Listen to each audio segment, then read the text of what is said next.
Bueno, vamos a saludar a los militares. Sargento, buenos días. Viene corriendo, ¿no? Sí, gracias.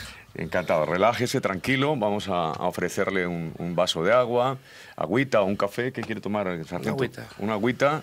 Que nos traigan agüita, que nos traigan café y vamos a iniciar el diálogo. Pero vamos a escuchar la voz de Nicolás Maduro advirtiendo lo del baño de sangre y culpando a Donald Trump.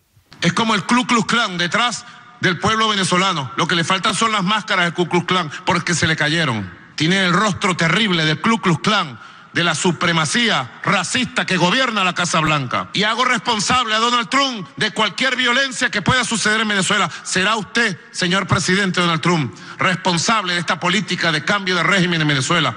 Y la sangre que pueda correr en Venezuela será sangre que estará en sus manos, presidente Donald Trump. Bueno, ahí está más claro imposible, ¿no? Lo que está diciendo este señor, que la sangre que va a correr. Bueno, vamos a saludar ya a las 8:13. Aquí les vamos a llamar teniente y sargento. Vamos a llamarles perfecto. Así. Obviamente sus nombres no los vamos a develar por cuestiones de seguridad. Teniente de la Armada, bienvenido. Muy buenos días, teniente. Muy buenos días. ¿Qué tal, teniente? ¿Cómo se encuentra escuchando al presidente Maduro? Bueno, decepcionado y triste por el apoyo que él dice tener de la Fuerza Armada, cuando únicamente los únicos que lo apoyan son el alto mando que están y se benefician con él. Porque el resto de digamos, población de la Fuerza Armada, lo que se le puede decir, el personal subalterno, créanme con sinceridad y en un 100% que no lo apoyan, que únicamente están esperando, para decirlo de buena manera, que el pueblo los apoye, porque ellos solos no van a poder. La intimidación y el acoso que tienen contra los funcionarios de la Fuerza Armada que se llegaran a levantar es tal que son condenados de una manera muy dura. Muy dura. Por ejemplo, un vil ejemplo es el capitán Caguaripano, que aún continúa preso, porque él alzó su voz y dijo que no iba a seguir apoyando la dictadura, pero lamentablemente hoy aún está condenado y sigue pagando bajo el régimen de Nicolás Maduro. ¿Dónde se encuentra este señor? Él se encuentra, hasta donde sé, en Ramo Verde. Creo que ese es su sitio de reclusión. Uh-huh. Ramo Verde queda en las adyacencias de lo que es ¿Le podemos ayudar? Es cerca de Caracas, está Ramo Verde, me imagino. Sargento, buenos días, bienvenido. Sargento, bienvenido. Ramo Verde queda en Los Teques, exactamente. Efectivamente, el capitán Miranda, cerca de Caracas, al lado. Sí, el capitán Caguaripano fue un militar con mucha excelencia, de verdad. Tuve el placer de conocer al capitán Caguaripano. Y bueno, como dice el compañero, él alzó su voz y el gobierno lo reprimió, pues. Bueno, ¿cómo fue la salida del sargento y del teniente de la Armada? ¿Por dónde salieron, si se puede contar? ¿En qué condiciones llegaron ustedes a España? Sargento, comience usted.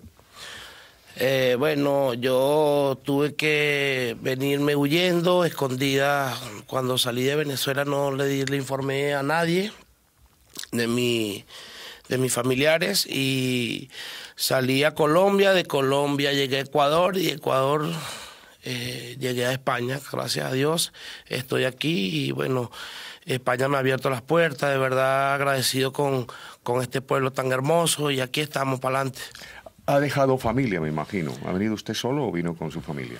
Sí, estoy solo. Mi familia quedó en Venezuela en la lucha y bueno, desde aquí apoyándolo y también apoyando al pueblo venezolano que se encuentra en una represión ahora por un gobierno inefacto, un gobierno que no... O sea, lo que dice el gobierno de Nicolás Maduro no es lo que hace realmente, lo que hace es reprimir al pueblo.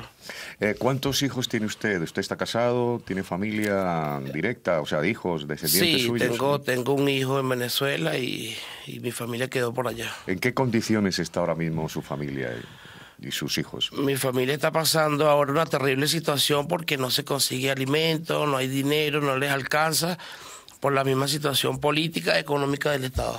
Me hablaba ayer, preparando esta entrevista, de un niño, ¿no? El niño está en unas condiciones difíciles, su hijo ahora mismo, ¿no? Sí, mi hijo se encuentra ahora en problemas de desnutrición porque no se consigue el alimento adecuado, no se consigue vitaminas. Ya en noviembre se me murieron 2 tíos por falta de medicina, y hace una semana acabamos de enterrar otro tío también por falta de medicamentos, ya que el gobierno no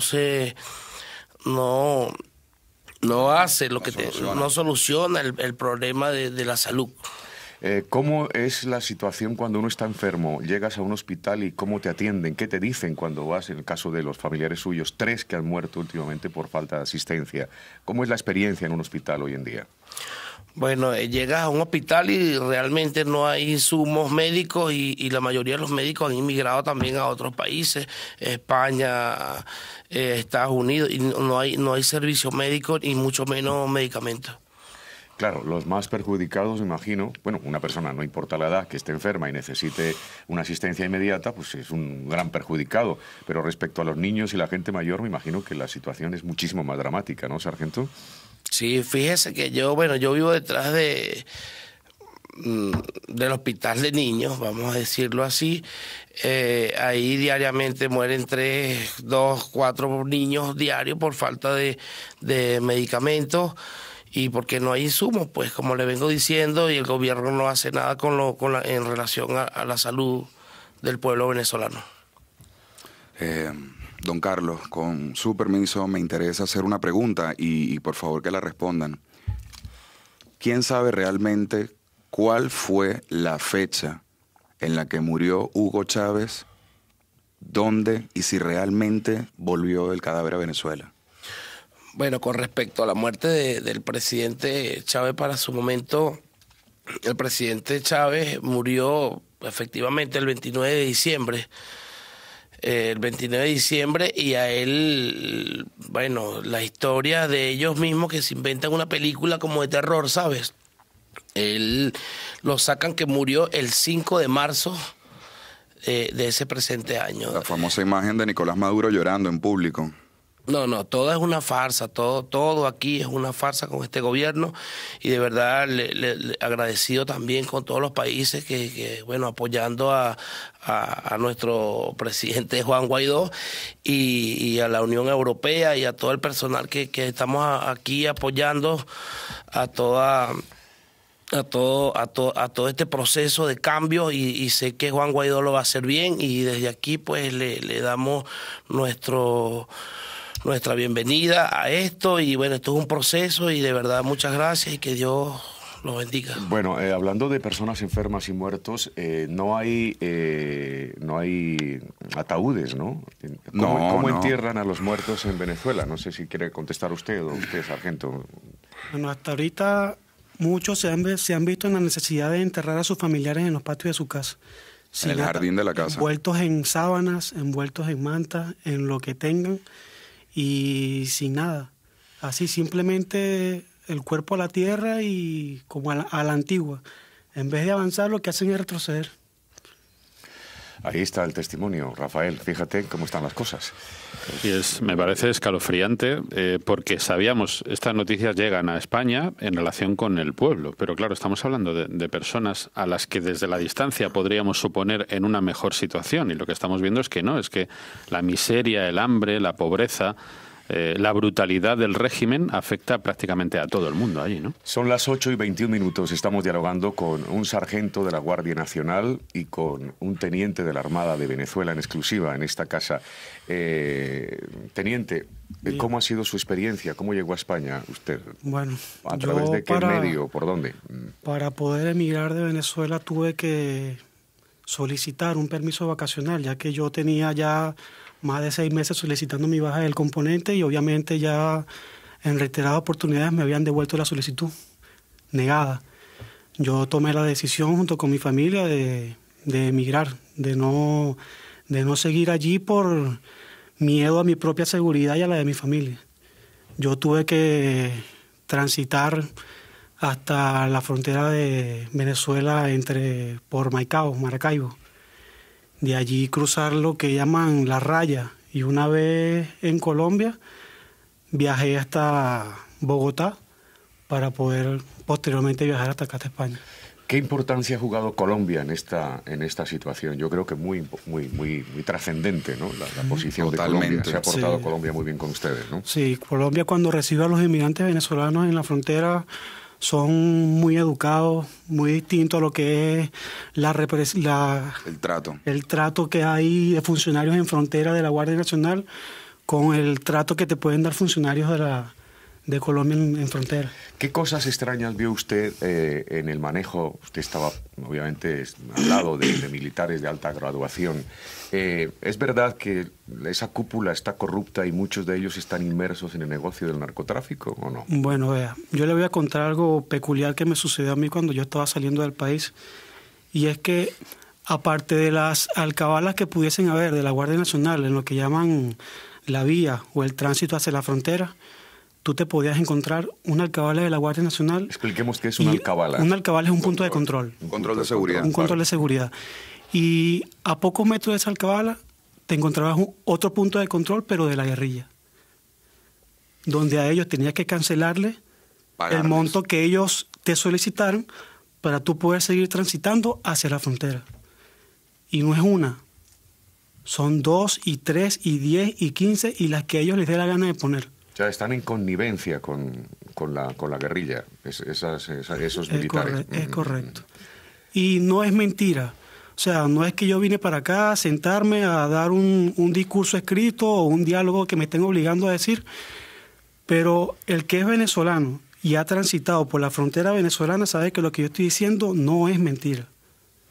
Que a pocos metros de un punto de control de una Fuerza Armada venezolana convive la guerrilla haciendo el mismo trabajo que están haciendo ellos, pero peor. Pero eso cómo se define, ¿no? Es una locura. Una extorsión, sí. Es el sistema canibalista ¿no? que tenemos allí. Cuando él me contaba eso, yo decía, no me lo puedo creer. O sea, hay un control del ejército, ¿no? Supuestamente el que está para salvaguardar la vida de los ciudadanos del país. Pero luego está uno de la guerrilla. O sea, esto es algo que no puede ser. ¿Esta guerrilla es venezolana, teniente, o es guerrilla colombiana? ¿O hay no, una esa es guerrilla colombiana, donde entiendo, lamentablemente, que venezolanos se han tenido que añadir a ese tipo de vida para subsistir. Cuéntame, ¿cómo funciona el narcotráfico en Venezuela en este momento? Porque por ahí pasa muchísima droga rumbo a los Estados Unidos, fundamentalmente, y a Europa. Bueno, te voy a contar una de mis experiencias trabajando cuando aún estaba activo allá en mi país, donde en lo que llaman Apure, lo que es la frontera de Apure con región, ¿no? Hay lo un que río llaman, ahí, ¿no? El río sí, Apure, lo que llaman el estado Apure, lo que es Puerto Páez, que tiene su frontera con Colombia. Allí yo tuve la oportunidad de, en un operativo, hacer una incautación de droga. Y lo más extraño es que la droga iba en dirección a Colombia, pero iba como si llevaran como si llevaran un bulto de comida, como si llevaran un bolso de ropa. O sea, no iba escondida. Así, Exacto, no iba escondida, no iba preparada, no iba nada. Y cuando yo me topo con ese asunto, con esa embarcación, Con ese alijo, ¿no? que yo la abordo para verificar qué es lo que están transportando, me topo con que llevan 80 panelas de cocaína así al libre albedrío. Eso significa 80 kilos aproximadamente. 80 kilos. 80 kilos de cocaína, eso es muchísimo. Cualquier coche, Millones a cualquier hora, normal. Bueno, ¿qué de cierto hay que Diosdado Cabello es el hombre que dirige el cártel de los Soles en Venezuela, sargento? Sí, efectivamente, el Diosdado Cabello Rondón es uno de los jefes, porque eso fue lo que dejó el comandante Chávez. Él dirige el cartel de los Soles, él es el que le da las instrucciones directamente a todos sus generales, ¿me entiendes? Corruptos. Y bueno, en eso se encuentra este país, pues, ¿me entiendes? Tan hermoso como lo es Venezuela, comandado por este tipo de personas, lo que hacen es dañar la humanidad, pues realmente, porque eso es lo que hacen con la distribución de todo esto, de todas estas cosas, lo que es droga, todo. Ellos tienen el control total, lo que es la droga, la gasolina, todo, o sea, ellos tienen todo tomado, pues, como quien dice. Usted ha sido guardaespaldas de gente importante y ha visto muchas cosas. ¿Qué detalle podría contar a los oyentes de Radio Inter? Bueno, sí, estuve con tres ministros de Maduro y realmente lo que uno ve que ellos no pasan hambre, pues en los mercados que ellos hacen, lo hacen en los Estados Unidos, en Miami, realmente ellos compran su comida en Miami, mientras el pueblo hace, para comprar un pan duran 4 horas, 5 horas para comprar una harina o una pasta. Esa es la realidad de esto, pues, ¿me entiendes? Sargento, ¿qué nos puede contar de la experiencia en ese cartel de los Soles y cuál es el papel que juega Néstor Reverol, Diosdado, todos estos nombres que salen diariamente y que están vinculados o supuestamente vinculados? Bueno, Néstor Reverol es el ministro del Ministerio de Relaciones Interiores. El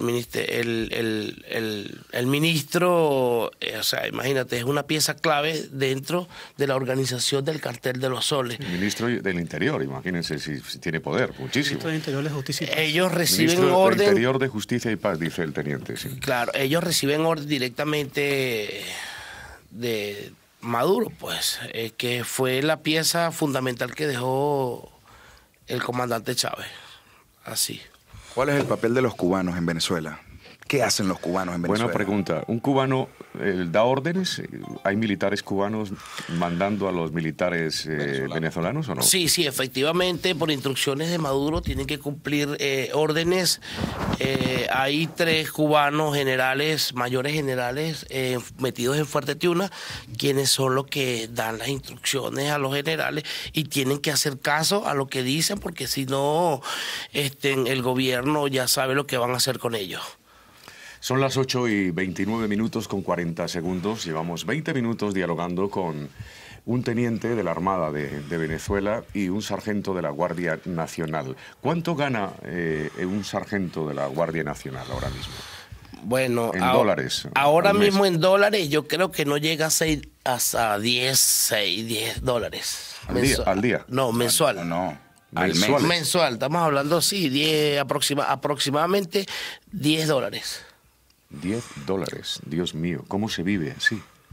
Bueno, ahí entra otra vez la corrupción, porque como ganan poco, ya ellos toman su fuerza por sí mismos, pues, o sea, ellos hacen una revisión, una alcabala y pues imagínate, no llevan ningún procedimiento, ningún comando, ya que están pasando por esa situación que hacen, se meten al bolsillo lo que agarra, bien sea contrabando, bien sea cosas ilegales. Es impresionante, no sé si Rafael, Fernando, sí. Mónica o César quieren preguntar algo a estos dos militares. Bueno, yo creo que todos tenemos curiosidades. Lo que quieran, esto sí. Es libre, no hay ningún... Esto no está preparado. Lo único, anoche nos entrevistamos simplemente para darle las bienvenidas. Entrevistó quien les habla con estos dos miembros de la Guardia Nacional y del Ejército de la Armada Nacional de Venezuela. Pero no, ustedes pueden preguntar libremente lo que quieran. Antes de la pregunta le quiero expresar a nuestros dos invitados nuestro agradecimiento y nuestra cercanía afectiva. Nosotros siempre decimos que Venezuela es un pueblo hermano, por tanto nos gustaría que se sintieran entre nosotros como hermanos que somos, en la fe, en la lengua, en la cultura y en muchas cosas. La pregunta que quiero hacer es el testimonio que antes hemos escuchado, uno de ellos de Nicolás Maduro, cuando él habla del ejército venezolano y dice... Se equivoca Estados Unidos porque los militares venezolanos no son unos traidores, ellos son leales. Lógicamente estamos hablando de pura propaganda. Quiero saber si eso es así, es decir, si eso es falso, lo que dice Maduro, o hasta qué punto hay todavía una unión de la Fuerza Armada con el dictador. Contesta el teniente. Teniente, adelante. Yo te voy a contestar tu pregunta de la siguiente manera. Para Maduro, su lealtad es de todo el alto mando militar. generales y almirantes que ocupan tanto cargos militares como políticos, porque para mí es una aberración que un militar ocupe un cargo político, cuando en la Constitución dice que el militar tiene que ser apolítico, que únicamente su trabajo es defender al pueblo, no abocarse a proteger a cualquier régimen que se instale en el país.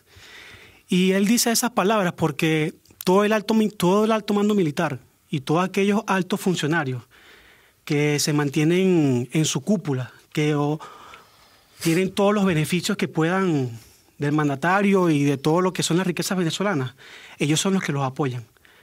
Porque cualquier periodista o alguien que vaya a hacer una investigación a Venezuela o a cualquier cuartel que se entreviste con cualquier tropa, con cualquier sargento, con cualquier oficial que sea subalterno, llámese subalterno un teniente de navío, un teniente de fragata, hasta un capitán de corbeta, podrá sentir lo que es la incertidumbre y el miedo que tienen de no poder hacer nada, de estar con las manos atadas ante tal aberración que está sucediendo allá. Una impotencia, ¿no? Impotencia porque no pueden hacer nada. Porque aquel que intente levantarse, lo castigan, lo amedrentan, lo amenazan. Porque no pueden hacer nada. 1 o 2 personas no pueden hacer nada. Entonces los venezolanos dicen, perdón por la palabra, malditos los militares que siguen apoyando este gobierno, pero no se dan cuenta que en verdad están manos atadas. Porque cualquiera que se levante lo presionan, lo meten preso. Capitán, han muerto, las cifras que aparecen de personas muertas, desaparecidas en Venezuela, ¿son las reales o no? ¿O hay mucho más muerto y desaparecido de lo que dicen las agencias internacionales de prensa? No, hay más. Hay más porque por las redes sociales, que es el único mecanismo que tenemos ahorita para informarnos de Venezuela, porque ya ninguna radio, televisión, ni radio ni televisora transmiten periódicos los nada, han ahogado, nada, no transmiten nada. Únicamente las cosas que supuestamente hace el exmandatario por el país. Porque en verdad venezolano se recibe información es de las redes sociales. Y por las redes sociales denuncian muchas cosas que otros organismos no publican. Recordemos que al dueño del periódico El Nacional le ofrecieron, ¿cuánto dinero le ofrecieron para...? Cualquier cantidad de millones. Le pusieron un cheque en blanco, ¿no? Un cheque en blanco. Y como no lo aceptó, este hombre que vive aquí en España, como no lo aceptó, ¿sabes qué hicieron? Le quitaron el papel, no le dejaron, dijeron, no hay papel para publicar su periódico, con lo cual lo acogotaron y tuvo que salir este señor. Y dirán ustedes pues que trabaje a través de Internet. Como no hay Internet, pues tampoco puede llegar el mensaje de la oposición. No solo eso, sino que estamos 8, 10, 12 horas sin luz. Entonces, claro, ¿cómo podemos tener Internet si no tenemos luz? ¿Cómo son los racionamientos de la luz en Venezuela? Bueno, ahora mismo los racionamientos... El teniente se sonríe, como dice, irónicamente, como diciendo, Dios mío, ¿no? Sí, o sea, ellos o sea, cortan la luz diariamente, no les importa si nuestros niños tienen calores, gente... Recordemos que en Caracas y en todo Venezuela está muy pegado al Caribe, hay mucho calor. Claro, y no tanto eso, sino que también los hospitales, cuando hay apagones, porque las plantas eléctricas no funcionan, pues se muere gente que está conectada a tubos y pasan las máquinas de los niños, o sea, esto es un desastre, ¿me entiendes? Y su única excusa ante tanta incompetencia es que es un saboteo. Siempre para ellos es un saboteo, para tanta incompetencia. O sea, que alguien, no son ellos sino que hay individuos que están en contra del régimen, es lo que dicen ellos, que yo qué sé, que quitan la luz, cuando no es así, efectivamente. Mónica Fraile, son las 8 de la mañana, 36 minutos, una hora menos en Canarias. ¿Alguna pregunta para el sargento de la Guardia Nacional de Venezuela y el teniente de la Armada de nuestro hermano país? Yo, ante todo, quiero darles las gracias por la valentía de dar estos testimonios, porque entiendo que es como una manera de sanar en parte toda esa represión que habéis sufrido, el poder hablar por fin de estas cosas. Sí. Y sobre todo dar las gracias porque nosotros hablamos del ejército, pero hablamos en abstracto. Y entonces el conocer este tipo de testimonios nos hace darnos cuenta de cómo está pasándolo no la cúpula del ejército de Venezuela, sino las personas de a pie como vosotros, que tenéis familia, que estáis sufriendo el régimen. Yo me pregunto, vosotros habéis podido salir, pero estáis hablando de la represión absoluta, de que estáis sometidos a las órdenes de una cúpula corrupta.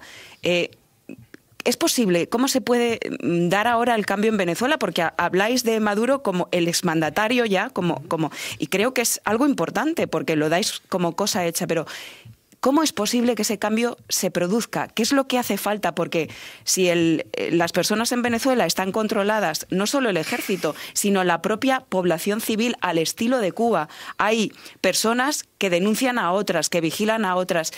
¿Cómo todo este entramado, toda esta madeja puede ir deshilándose o deshaciéndose para que ese cambio sea efectivo y real? Mira, a ver, yo que estoy acá, que aún mantengo comunicación con mis compañeros y con muchos funcionarios que conocí que están todavía en Venezuela, y ellos esperan que exista o que haya algún general o almirante con cargos importantes que comanden una brigada o un batallón, que puedan alzar su voz y decirle a Maduro que ya basta.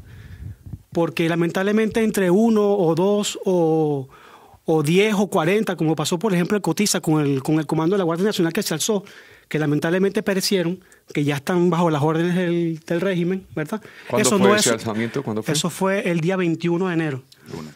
Pero... ¿Y qué No, el viernes, perdón. Eso fue el 21, de enero, fueron sí. 40, un barrio de Caracas, Cotiza, claro. Cotiza, esos fueron guardias Son nacionales. las zonas populares, las pero zonas que supuestamente eran de ellos. lamentablemente eso no basta. Y para que los efectivos de la Fuerza Armada se sientan seguros y crean que ya es la hora de levantarse, hace falta un general o un almirante con cojones que le dé frente a ese tirano y que movilice a su brigada o a sus batallones y le diga, y se los pare enfrente de Miraflores y le diga, ya basta, no te queremos, salte. Y yo sé que si ese alzamiento se produce, yo sé que muchos, si para no decir el 100% de los efectivos militares acompañarían a ese general hasta Miraflores para que el tirano salga.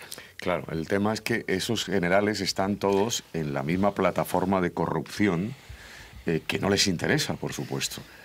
Este es el peligro de que, ustedes me imagino que tienen peligro de que haya un derramamiento de sangre. O sea, la situación es muy delicada, ¿no, teniente? Sí, es correcto. Es correcto porque no están midiendo sus acciones. Cuando mandan al SEBIN o cuando mandan a la Guardia Nacional. El SEBIN es el servicio de... La policía, una policía especial. Policía de inteligencia, ¿no? No tanto de inteligencia, es una policía especial del Estado. Cuando a ellos los mandan a la calle, a ellos no les, como quien dicen, le dan luz verde para hacer lo que les dé la gana con tal de que aplaquen esa... O sea, cuando sale el SEBIN a las calles es porque va a haber represión. Sí, tanto el SEBIN como la Guardia Nacional, cualquiera de los dos organismos. 8:40, están en directo un sargento de la Guardia Nacional y un teniente de la Armada de nuestra querida Venezuela. César, tu pregunta. Ante toda esta situación que se está viviendo allí en su país, lo cual lamento profundamente y les deseo lo mejor, como no puede ser de otra manera, yo lo que me pregunto es, hasta hace unos días creo recordar que había vuelto a haber manifestaciones o gente que se manifestaba en favor de Maduro. Y yo me pregunto, ¿esa gente, a fecha de hoy, si sigue teniendo mucho apoyo social el dictador entre las capas populares, en primer lugar? Y si es así, ¿eso es un apoyo por convencimiento, por interés, por lavado de cerebro o por miedo? O por miedo? ¿Qué es lo que pasa para que haya gente que aún manifieste públicamente apoyo a Maduro, por lo menos en televisión salgan ese tipo de imágenes? Bueno, si te refieres a las manifestaciones que han habido, por ejemplo, en Estados Unidos, de esas personas que netamente no son venezolanos, que aparecen con pancartas diciendo viva Maduro, no a la intervención, han habido varios reporteros y que se han acercado allí a tratar de hacer la entrevista a esas personas, donde sus nacionalidades son todas extranjeras, no son venezolanos, están allí pagados. Y los venezolanos que aún apoyan al régimen, que están en Venezuela, que salen a las calles y que hacen marchas o en apoyo al exmandatario, es por decirlo de esta manera, por un bono, por un pernil, por una caja CLA, arrodillándose y siendo miserables, siendo ignorantes. Por eso es su apoyo, porque les ofrecen. Y han habido cualquier cantidad de manifestaciones después de... No, que estamos manifestando porque no nos han dado el pernil que nos prometieron. Que estamos manifestando porque no nos han traído la caja CLA que nos prometieron. Que estamos manifestando porque el bono no nos ha llegado. O sea, han caído han caído en un nivel tan bajo que es despreciable. Es despreciable. Y quienes lo miran, que a pesar de que somos venezolanos y de que somos hermanos, por ese tipo de acciones existe un rencor tan grande que los venezolanos no se los van a perdonar. Entre venezolanos no se lo van a perdonar. La voz del teniente, un teniente y un sargento que han visto rotas sus carreras, que esa es la otra cuestión, una frustración terrible, unos hombres que lo han hecho por vocación, por sentimiento. Teniente, ¿cómo se siente usted sabiendo que debido a esta situación difícil que ve su país ha roto su carrera como miembro de la Armada? Su padre estaba vinculado a la Armada. ¿Cómo llegó a la Armada de Venezuela, claro, teniente? Yo me incluí a la Armada debido a que mi padre es, por decirlo así, por no decir un grado o un cargo, mi papá fue parte de lo que es la Infantería de Marina Venezolana, y yo desde pequeño, siempre viendo ese tipo de actos y ese tipo de cosas, me incliné por esa rama, pues. Yo me anexé a la Escuela Naval de Venezuela en el 2007, egresé en el 2011 y formé parte de la institución hasta que pasó lo que tenía que pasar, pues. ¿Y cómo se siente ahora mismo? ¿Frustrado? Porque su ilusión era llegar a lo más alto, me imagino. Tuve muchos sacrificios, tuve muchos inconvenientes, tuve muchos problemas para llegar a donde llegué. Y de verdad que en primera instancia yo no quería abandonar mi carrera. Inclusive, mi pareja años atrás me decía, vámonos, por favor, vámonos. Y yo le decía que no podía, o sea, yo no podía tirar a la basura 4 años de estudio y tanta formación que tuve y tantos sacrificios por... Eso cuesta dinero, todo eso. Claro, por perder las esperanzas, porque muchos teníamos esperanza de que algo sucediera, de que se pudiese dar un cambio. Pero viendo que cada vez las cosas eran peores, viendo sufrir a mi madre cada vez, porque mi mamá sufre de asma y cada vez que se enfermaba era un proceso, un problema para poderle conseguir los medicamentos. Hasta uno mismo. Yo llegué a pesar 60 kilos. Yo llegué aquí a España estando flaco, en malas condiciones. Uh-huh. Y no es fácil. ¿Su querida madre dónde está ahora mismo? ¿Sus padres viven? Sí, mis padres viven, ambos viven. No te voy a decir una dirección exacta por no querer comprometerlos. Lo que quería saber, no el lugar, sino si estaban en Venezuela o si habían salido claro, a otro país vecino. No, el único que está por fuera soy yo, lamentablemente. Ajá. Sargento, le veo meditabundo, claro, pensando en el futuro. Hay una anécdota que me contaba usted ayer que me gustaría que la contara. Usted estuvo en el desenterramiento de los restos de Simón Bolívar. Cuando se oye hablar a Maduro de que unos pajaritos le dicen que Hugo Chávez, no sé de dónde saca él eso, le ha mandado un mensaje cuando dice que viajó al futuro y volvió, uno dice, este tipo está loco. Y de hecho, pues está mal de la cabeza, por supuesto, no es consciente del mal que le está haciendo a su país. Pero, ¿qué ritos extraños hay entre estos chavistas? ¿De dónde vienen unos ritos hasta diabólicos o tétricos? ¿Por qué no contamos esto? Bueno, sí, efectivamente, ellos pertenecen a un ritual satánico, ellos son babalaos, Chávez, cuando estaba en pleno apogeo, pues era palero. Y ellos han hecho tantas cosas. Bueno, eso viene de la brujería, de la misma brujería. Ellos rayan huesos de muertos, por eso es que ellos desentierran a Bolívar, y con esos huesos, esos restos, ellos hicieron ritualidades con eso. Por eso es que dicen que Bolívar era el muerto de Chávez.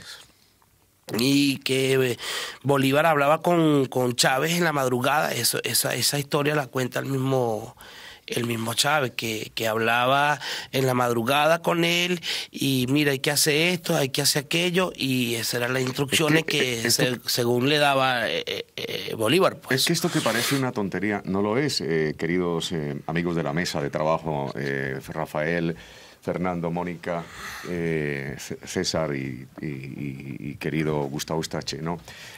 Este señor estaba tan mal de la cabeza, Hugo Chávez, que cuando desentierra los restos de Bolívar, me imagino que lo que queda es tierra, ¿no? No hay nada, ni huesos ya de Bolívar, no lo sé.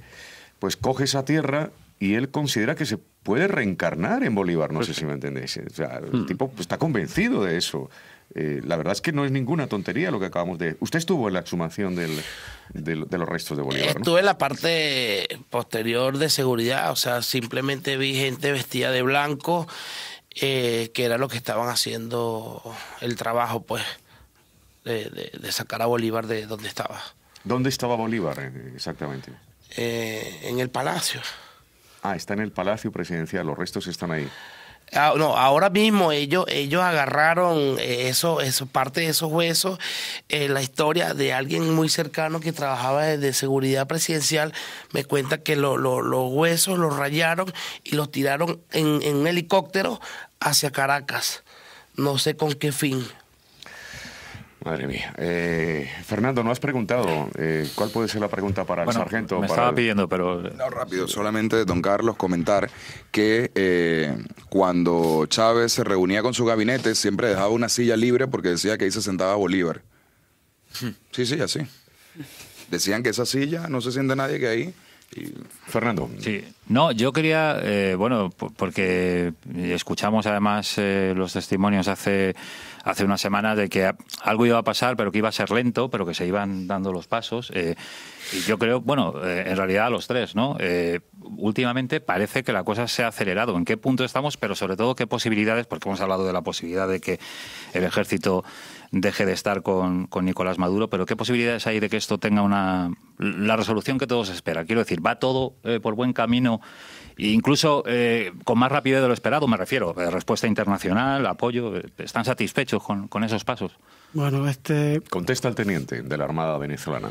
Gracias a Dios, por lo menos todavía existe gente que sigue apostando por Venezuela y que están dando el todo por tratar de que se termine de ejecutar lo que tienen tanto tiempo organizando y tratando de ayudar al pueblo en que se acaben esos 20 años ya de socialismo, que lo que han hecho es acabar con el país.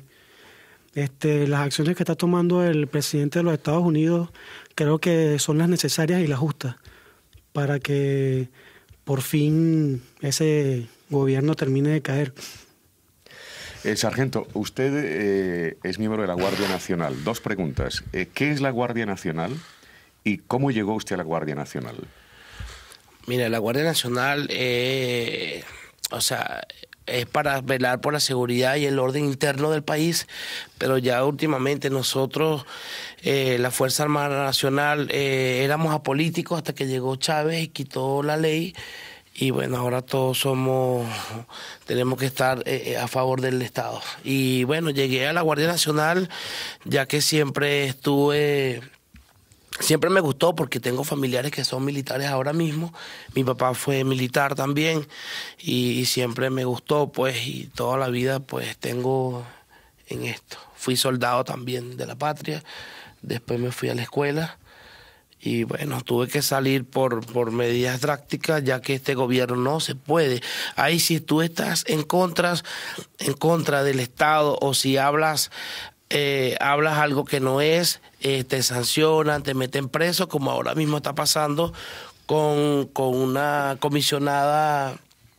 una supervisora de la Policía Nacional en Barquisimeto, que por colocar una imagen en su WhatsApp, ahora mismo le metieron 20 años de prisión. Por una imagen, imagínense, o sea, no mató a nadie. Y bueno, ahorita en estos momentos está siendo procesada. ¿Cuál es la situación en las calles de Venezuela ahora mismo, de Caracas, de la capital, por las noches? Me imagino la delincuencia, cómo la gente buscando comida. ¿Cómo es una noche en Caracas, sargento? Mira, que ha recorrido esas calles. Esto es impresionante, de verdad. O sea, gente buscando comida en la basura, lo puedes ver ahora mismo en YouTube. Gente buscando comida, gente que tú veías que tenía su trabajo normalmente, era una persona de hogar. Tú lo ves como un indigente ahora metiendo las manos dentro de los contenedores de basura, buscando que rebuscarse para comer. Porque no es posible, pues un país tan rico como lo es Venezuela esté pasando por tanta miseria. Entonces, bueno, gente y niños, o sea, eso es algo sorprendente y de verdad es doloroso, pues, ver esas acciones. Incluso han llegado de meterse en los zoológicos y comerse los animales. No se comen el tigre porque el tigre más bien se lo puede comer, pero así pasa. Se comieron los animales del zoológico. Es real, han comido, se desaparecieron los perros, los gatos, y bueno, por falta de hambre, pues la misma hambre. Ahora mismo en el estado Zulia y Maracaibo, las iguanas es el bocadillo diario. Van de cacería de iguanas. ¿Qué decía, teniente? Una presa suculenta, la iguana, ahorita ya en Venezuela. La iguana es un reptil. Un reptil. Como un lagarto. Sí. Impresionante esto que acaba de decir el sargento y el teniente. Sí, César. Sí, Estamos poniendo unas caras de asombro terribles, ¿no? Sí. Ir a los zoológicos. Sí, es una situación absolutamente dantesca, pero cuando recuerdo en términos de macroeconomía que, si no recuerdo yo mal, el PIB de Venezuela se ha hundido casi un 60% con el chavismo, y sobre todo en estos últimos años de deterioro, tengo entendido que la destrucción de tejido productivo, de empresas, de todo tipo de producción, está absolutamente... Venezuela ahora mismo, lo que es la cadena productiva, tanto en lo que es las actividades económicas de manufactura, de ensamblado, agricultura, etcétera, etcétera, está todo prácticamente devastado. Y la pregunta que quiero trasladarles, al hilo de esa situación micro que ellos han vivido, de falta de comida, etcétera, etcétera, una vez que se logre expulsar al dictador y que haya un gobierno que se ponga, entre otras cosas, a reconstruir el país, ¿por dónde hay que empezar económicamente para recuperar eso y que la gente vuelva a poder comer? Aunque aquí en España hemos tenido líderes políticos que se presentan a alguna comunidad autónoma que han llegado a afirmar que en Venezuela se hacen 3 comidas diarias, por cierto, como el señor Errejón. Adelante, teniente. Mira, usted, por favor. Cuando el gobierno tomó la posesión de todas las empresas privadas que se abocaban a la producción de alimentos, el país terminó de caer en lo que llaman ahorita la hambruna total, porque el Estado le privó o le quitó el trabajo a esas industrias privadas que se preocupaban por ellos mismos crecer y darle alimentos al pueblo, ¿verdad? Cuando ellos hacen eso, que te expropian todas esas instituciones, para ellos hacerse cargo, es cuando viene lo que llaman el proceso, la escasez, donde querían dar todo subsidiado prácticamente, casi que regalado, pero se produce la escasez. Y allí, bueno, empezó todo el mundo a padecer. Y para recuperar al país, yo pienso que las acciones que está tomando el presidente interino Juan Guaidó son las mejores. Tratar de recibir la ayuda humanitaria para inyectársela a lo que es la salud y la alimentación, que es lo primordial que necesita Venezuela ahorita. Bueno, son las 8 de la mañana y 55 minutos. 8:55 minutos, una hora menos en Canarias. Estamos teniendo un diálogo absolutamente sincero, relajado. No hace falta exaltarnos ni utilizar otros tonos. No hace falta. El testimonio es tan fuerte, la palabra, la verdad de lo que están diciendo estos hombres es lo que interesa. Es absolutamente devoradora. Me gustaría preguntarles quién comanda la represión, quién es el que manda en este momento la represión en Venezuela. Obviamente todo bajo la égida del señor Maduro, pero ¿tenemos algún militar específicamente señalado en ese movimiento represivo que se vive en Venezuela, sargento?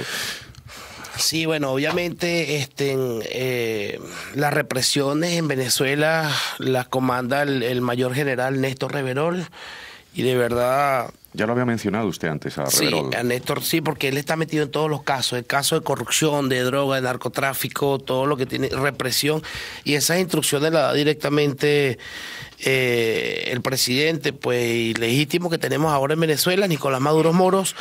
Y también quería mencionar al comisionado jefe de la Policía Nacional, Valentín Hernández, que fue su director y jefe de la Dirección de Orden Público de la Policía Nacional.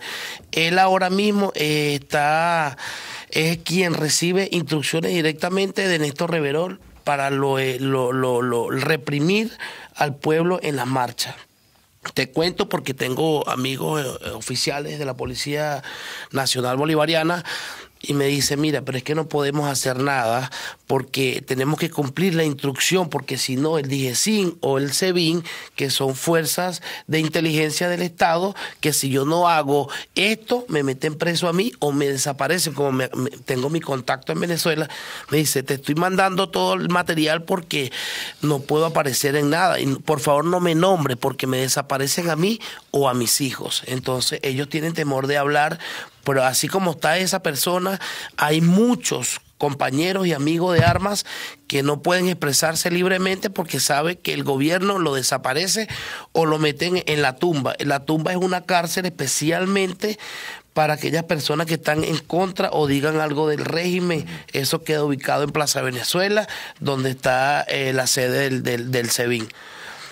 Bueno, son las 8 de la mañana, 57 minutos, 8:57, una hora menos en las Islas Canarias.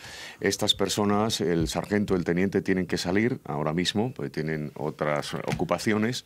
Me gustaría que nos informaran o que nos opinaran acerca del respaldo de España a través de Monedero, del Grupo Podemos. ¿Cómo se percibe en Venezuela la acción de estos políticos? Supongo que usted sabe quién es Pablo Iglesias, ¿no? Sí. ¿Qué podemos decir de la presencia de estos hombres en Venezuela y de su connivencia con el régimen de Venezuela, a pesar de que ahora quieren desmarcarse precisamente para ganar votos aquí en España? Mira, yo pienso que esa convivencia que pudieron tener esos jóvenes, para no decir otra palabra, se debe a que estos altos funcionarios de Venezuela, ya que están en su mayoría sancionados en los Estados Unidos, a través de Iglesias buscaron, como quien dice, tapar su corrupción aquí en Europa, trasladar sus bienes para acá, trasladar a sus familias para acá y llevar una vida de millonarios con todo lo que se han robado en el país. Para mí esa es la convivencia que tienen esos señores, porque no hay otra, porque los Estados Unidos ya en su mayoría los tienen sancionados a todos y el único, como quien dice, el único lugar donde pudiesen disfrutar de todo lo que se han robado es acá en Europa. Y es tal eso que, por ejemplo, la familia del ministro de la Defensa, Padrino López, vive en España, sí, señor, vive en Madrid, y se da una vida de lujo como que si fuesen trabajado toda una vida y todo lo que tuviesen fuese ganado honradamente. ¿Qué opinan de la información que se ha filtrado de un cuaderno de un asesor de seguridad, del señor Bolton, asesor de seguridad del presidente Trump, donde aparecía consignado 5.000 soldados en Venezuela? ¿Creen ustedes que puede haber alguna intervención militar en el caso de que Maduro no acepte las condiciones que se le han puesto por la comunidad internacional, y es que salga inmediatamente? La Unión Europea le ha dado 8 días para que convoque elecciones o que se marche. ¿Usted qué opina al respecto? Sí, yo creo que esas acciones sí se están tomando, no son una farsa como están diciendo, no son operaciones del G cubano para alertar a la gente, sino que eso es real. Porque las acciones o las decisiones que está tomando Nicolás Maduro son las peores que pueda tomar él para su integridad física, porque Estados Unidos se lo pronunció y se lo indicó. Usted verá si quiere salir de manera tranquila o si quiere salir de manera arbitraria. Usted verá cómo sale. Y por las acciones que él está tomando, le está diciendo a los Estados Unidos, vengan ustedes y sáquenme. Y eso es lo que está haciendo los Estados Unidos, a través de Colombia, a través de Brasil y del resto de los países que apoyan la democracia en Venezuela y que ya no quieren un tirano gobernando allí, ya no más dictadura. Teniente, usted como teniente de la Armada, ¿cuánto se tarda desde una costa de la más cercana de los Estados Unidos a Venezuela, unas fragatas o barcos que traigan militares? ¿Cuántos días se tarda más o menos?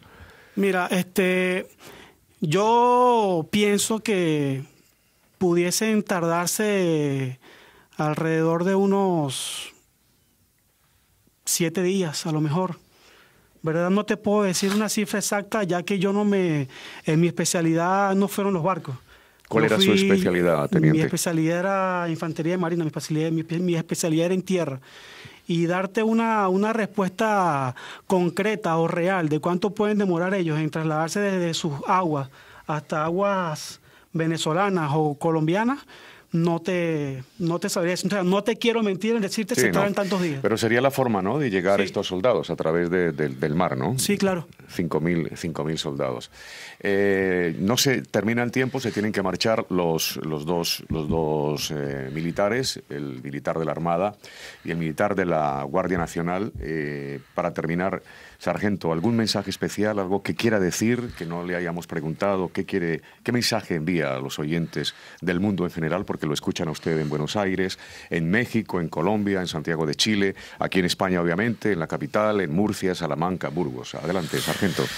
Bueno, especialmente al pueblo de España, hay que tener mucho cuidado con este señor Pablo Iglesias, porque él está siendo también asesorado por el gobierno de Venezuela, y ya ustedes conocen la situación gravísima, lo que estamos viviendo nosotros los venezolanos, y de verdad, si hay personas que piensan que Pablo Iglesias tiene una mentalidad distinta, pues créame que va por el camino del régimen, de la dictadura, y de quitarle las cosas a las personas españolas que con tanto sacrificio han tenido. Mucho cuidado, y bueno, pueblo de Venezuela y de España, que Dios me los bendiga. Muchas gracias, sargento, y un abrazo muy fuerte para este sargento valiente que se ha tenido que venir, dejar a su familia, su hijo. ¿Cuánto se contacta con su hijo, sargento? Lo llamo cada 2 días, un día. O sea, lo que pasa es que cambia el tiempo porque son 7, 6 horas de diferencia. Entonces, cuando aquí es de día, ya es de noche, entonces tengo que medir mucho el tiempo. ¿Hay alguna pregunta? Dime, Edu, ¿alguna pregunta? Respecto al tema de Guaidó, ¿cuál es su posición? Aquí tenemos público en esta sala de trabajo. Apoyan obviamente al presidente Guaidó, me imagino. Lo reconocen. Sí, reconocemos efectivamente a nuestro presidente y comandante de las Fuerzas Armadas Nacionales, a Juan Guaidó, porque él es el único que yo veo que el pueblo lo ha apoyado, las Naciones Unidas, Estados Unidos, muchos países, la Unión Europea, y ya el pueblo sabe que es él. Ahora, yo lo que pienso es que también Juan Guaidó tiene que cuidarse mucho, porque lo están persiguiendo ahora mismo, le congelaron las cuentas, ya no puede salir tiene provisión del país ahora mismo, una orden que dio Maduro el día de ayer. Y ahora hay que estar muy pendiente, por favor, la seguridad que está con él, en que lo cuiden, porque esta es la única persona que nos va a ayudar pues, en un futuro. Usted que ha cuidado a muchos, sargento, ¿es difícil cuidar a un ser humano?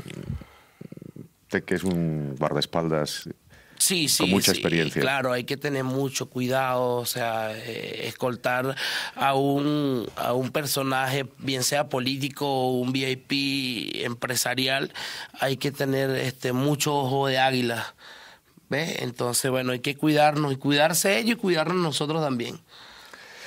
Pues son las noticias que han trascendido de las últimas horas lo que nos han llevado a invitar a estos 2 amigos, a estas 2 personas honradas, que dan lo mejor de sí por una Venezuela mejor. Teniente, muchísimas gracias, muy amable. ¿Cuál es su mensaje final a través de Radio Inter?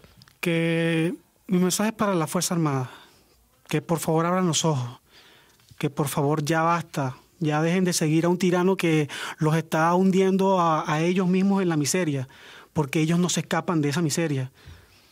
Ellos no se escapan de esa realidad. Y crudamente tienen que seguir cumpliendo órdenes porque aman a su carrera. No tienen otra salida, aman a su carrera. Y no se quieren ver envueltos en situaciones engorrosas para ellos y su familia. Pero yo sé que algún general o algún almirante se levantará y tomará acciones en contra de ellos. Y esas acciones pudiesen ser apoyar a Juan Guaidó en la difícil tarea que tiene ahorita. Yo simplemente dar las gracias y que el bien de la mayoría disuelva todos los obstáculos y que el amor sane todas las heridas que en este momento están abiertas. Están abiertas y lo hemos palpado aquí. Es que la emoción les embarga al hablar. No lo está viendo nuestra audiencia, pero yo estoy absolutamente conmovida. Entonces, que se reordenen las cosas. Se pide paz, pero sobre todo que haya justicia. Justicia para Venezuela y por el bien de todo el pueblo.